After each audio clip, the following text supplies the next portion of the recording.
فاجأت الممثلة الكويتية هيا الشعيبي متابعيها عبر تطبيق تيك توك بإعلانها عن شكوك الأطباء بإصابتها بمرض السرطان.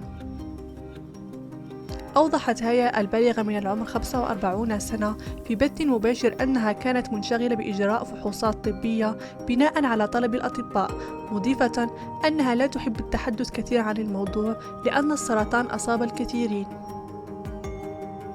وأشارت إلى أنها عانت في وقت سابق من مشاكل في الغدة وأن الفحوصات ما زالت مستمرة.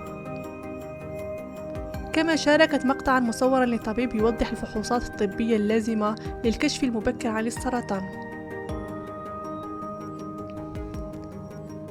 تفاعل محبو النجمة الكويتية مع الفيديو وتمنوا لها الشفاء العاجل في تعليقاتهم مثل الله يحفظك ويخليك لأطفالك ويا رب التحاليل تكون نظيفة بالشفاء العاجل.